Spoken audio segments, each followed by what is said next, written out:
The Adventure of the Dying Detective by Sir Arthur Conan Doyle. Mrs. Hudson, the landlady of Sherlock Holmes, was a long-suffering woman.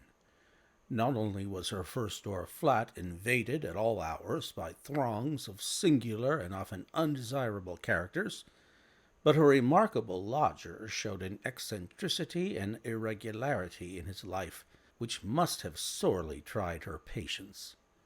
His incredible untidiness, his addiction to music at strange hours, his occasional revolver practice within doors, his weird and often malodorous scientific experiments, and the atmosphere of violence and danger which hung around him made him the very worst tenant in London.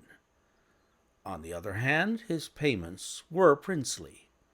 I have no doubt that the house might have been purchased at the price which Holmes paid for his rooms during the years that I was with him. The landlady stood in the deepest awe of him and never dared to interfere with him, however outrageous his proceedings might seem. She was fond of him, too, for he had a remarkable gentleness and courtesy in his dealings with women. He disliked and distrusted the sex, but he was always a chivalrous opponent. Knowing how genuine was her regard for him, I listened earnestly to her story when she came to my rooms in the second year of my married life and told me of the sad condition to which my poor friend was reduced. "He's dying, Dr. Watson," said she. "For 3 days he has been sinking, and I doubt if he will last the day. He would not let me get a doctor. This morning, when I saw his bones sticking out of his face and his great bright eyes looking at me, I could stand no more of it. With your leave or without it, Mr. Holmes, I am going for a doctor this very hour," said I. "Let it be Watson, then," said he. "I wouldn't waste an hour in coming to him, sir, or you may not see him alive." I was horrified, for I had heard nothing of his illness. I need not say that I rushed for my coat and my hat. As we drove back, I asked for the details. "There is little I can tell you, sir. He has been working at a case down at Rotherhithe, in an alley near the river, and he has brought this illness back with him. He took to his bed on Wednesday afternoon, and has never moved since. For these 3 days, neither food nor drink has passed his lips." "Good God! Why did you not call in a doctor?" "He wouldn't have it, sir. You know how masterful he is. I didn't dare to disobey him. But he's not long for this world, as you will see for yourself the moment that you set eyes on him." He was indeed a deplorable spectacle. In the dim light of a foggy November day, the sick room was a gloomy spot, but it was that gaunt, wasted face staring at me from the bed which sent a chill to my heart. His eyes had the brightness of fever. There was a hectic flush upon either cheek, and dark crusts clung to his lips. The thin hands upon the coverlet twitched incessantly. His voice was croaking and spasmodic. He lay listlessly as I entered the room, but the sight of me brought a gleam of recognition to his eyes. "Well, Watson, we seem to have fallen upon evil days," said he in a feeble voice, but with something of his old carelessness of manner. "My dear fellow," I cried, approaching him. "Stand back! Stand right back!" said he, with the sharp imperiousness which I had associated only with moments of crisis. "If you approach me, Watson, I shall order you out of the house." "But why?" "Because it is my desire. Is that not enough?" Yes, Mrs. Hudson was right. He was more masterful than ever. It was pitiful, however, to see his exhaustion. "I only wished to help," I explained. "Exactly. You will help best by doing what you are told." "Certainly, Holmes." He relaxed the austerity of his manner. "You are not angry?" he asked, gasping for breath. Poor devil, how could I be angry when I saw him lying in such a plight before me? "It's for your own sake, Watson," he croaked. "For my sake? I know what is the matter with me. It is a coolie disease from Sumatra, a thing that the Dutch know more about than we, though they have made little of it up to date. One thing only is certain. It is infallibly deadly, and it is horribly contagious."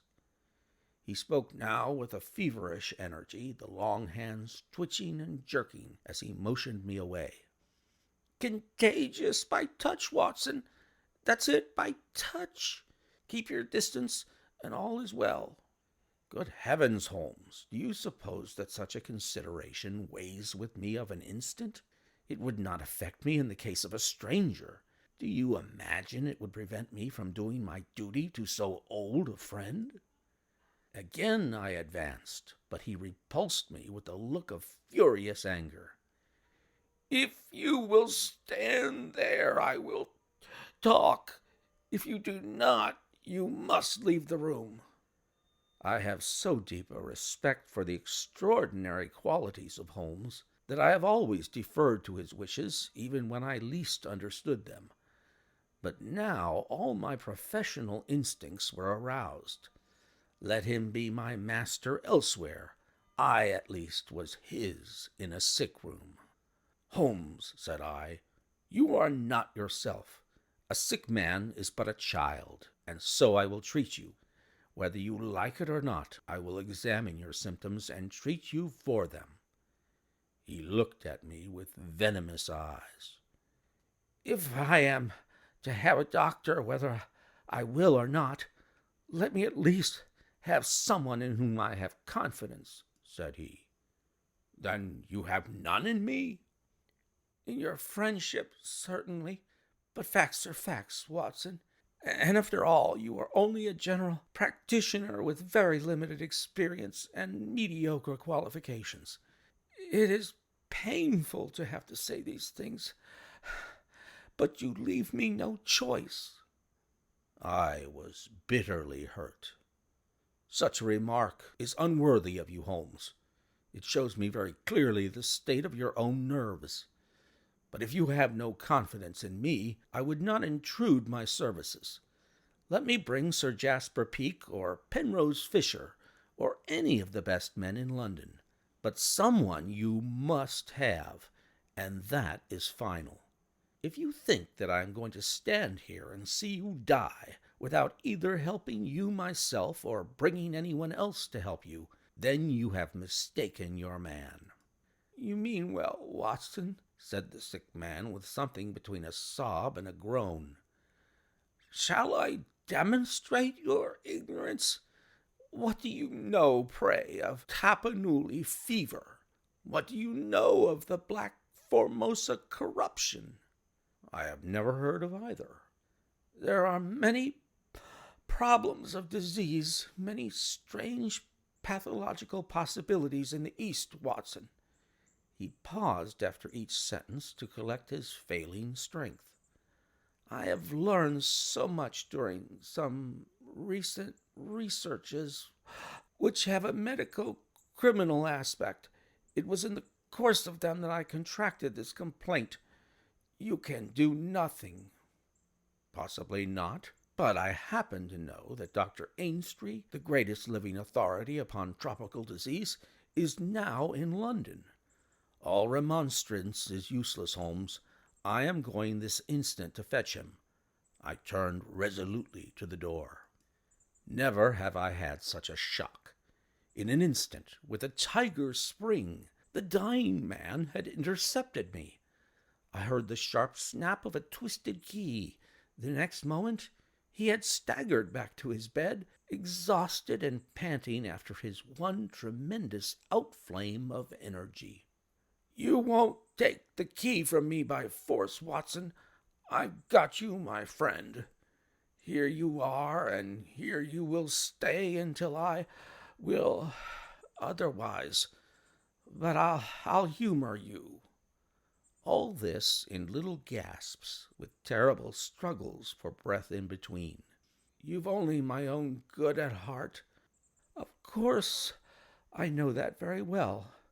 You shall have your way, but give me time to get my strength. Not now, Watson, not now. It's 4 o'clock. At 6 you can go. This is insanity, Holmes. Only 2 hours, Watson. I promise you will go at 6. Are you content to wait? I seem to have no choice. None in the world, Watson. Thank you. I need no help in arranging the clothes. You will please keep your distance. Now, Watson, there is one other condition that I would make. You will seek help, not from the man you mention, but from the one that I choose. By all means. The first 3 sensible words that you have uttered since you entered this room, Watson. You will find some books over there. I am somewhat exhausted. I wonder how a battery feels when it pours electricity into a non-conductor. At 6, Watson, we resume our conversation. But it was destined to be resumed long before that hour, and in circumstances which gave me a shock hardly second to that caused by his spring to the door. I had stood for some minutes looking at the silent figure in the bed. His face was almost covered by the clothes, and he appeared to be asleep. Then, unable to settle down to reading, I walked slowly round the room, examining the pictures of celebrated criminals with which every wall was adorned. Finally, in my aimless perambulation, I came to the mantelpiece. A litter of pipes, tobacco pouches, syringes, penknives, revolver cartridges, and other debris was scattered over it. In the midst of these was a small black and white ivory box with a sliding lid. It was a neat little thing, and I had stretched out my hand to examine it more closely when it was a dreadful cry that he gave, a yell which might have been heard down the street. My skin went cold, and my hair bristled at that horrible scream. As I turned, I caught a glimpse of a convulsed face and frantic eyes. I stood paralyzed with the little box in my hand. "Put it down! Down! This instant, Watson! This instant, I say!" His head sank back upon the pillow, and he gave a deep sigh of relief as I replaced the box upon the mantelpiece. "I hate to have my things touched, Watson. You know that I hate it. You fidget me beyond endurance. You, a doctor. You are enough to drive a patient into an asylum. Sit down, man, and let me have my rest." The incident left a most unpleasant impression upon my mind. The violent and causeless excitement, followed by this brutality of speech, so far removed from his usual suavity, showed me how deep was the disorganization of his mind. Of all ruins, that of a noble mind is the most deplorable. I sat in silent dejection until the stipulated time had passed. He seemed to have been watching the clock as well as I, for it was hardly 6 before he began to talk with the same feverish animation as before. "Now, Watson," said he, "have you any change in your pocket?" "Yes." "Any silver?" "A good deal." "How many half-crowns?" "I have 5. "Too few, too few. How very unfortunate, Watson. However, such as they are, you can put them in your watch pocket, and all the rest of your money in your left trouser pocket. Thank you. It will balance you so much better like that."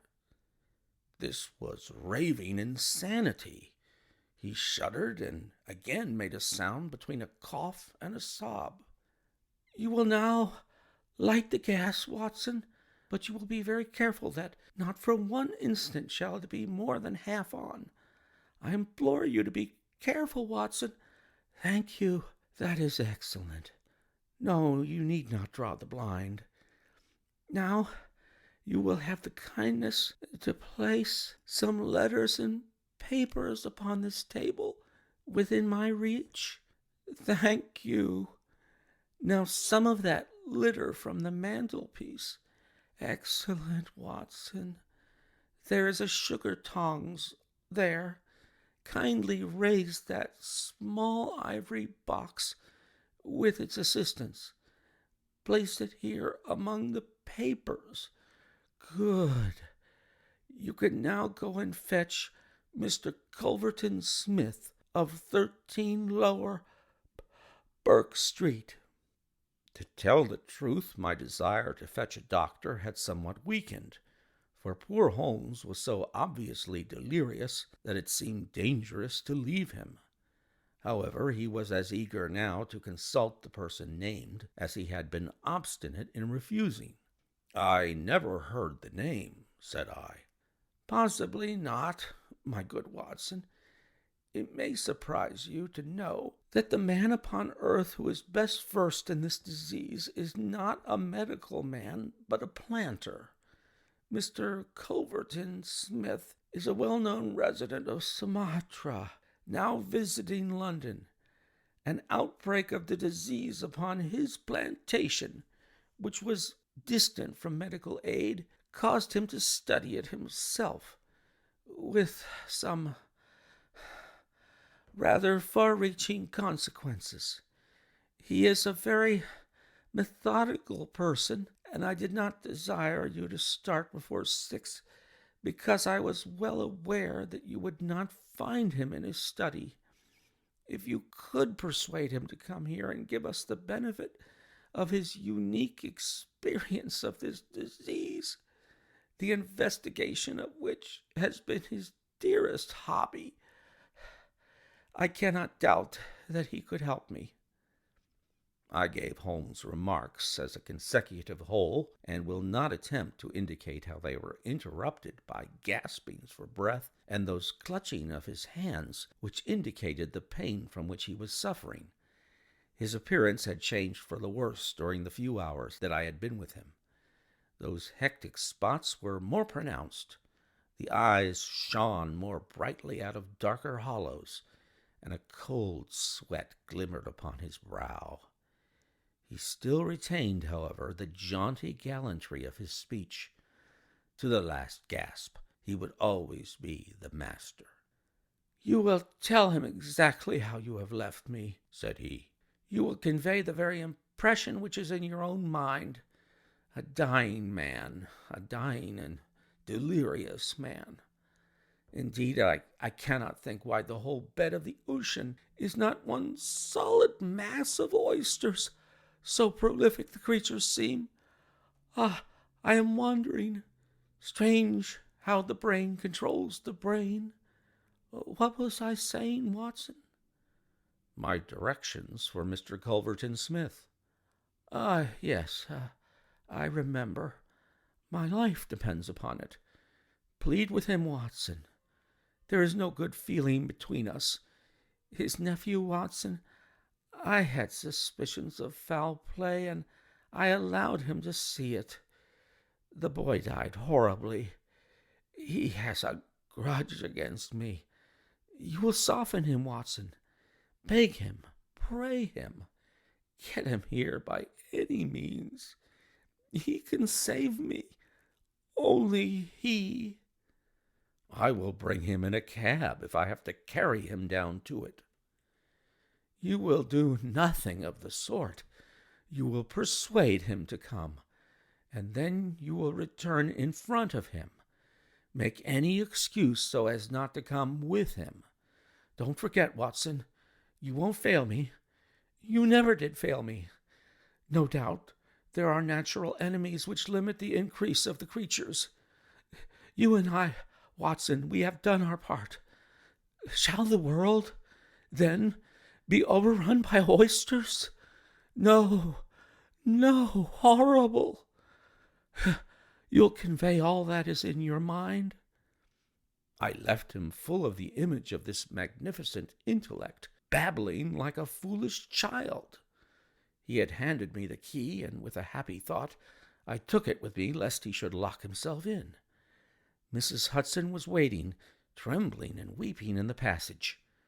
Behind me, as I passed from the flat, I heard Holmes's high, thin voice in some delirious chant. Below, as I stood whistling for a cab, a man came on me through the fog. "How is Mr. Holmes, sir?" he asked. It was an old acquaintance, Inspector Morton of Scotland Yard, dressed in unofficial tweeds. "He is very ill," I answered. He looked at me in a most singular fashion. Had it not been too fiendish, I could have imagined that the gleam of the fanlight showed exultation in his face.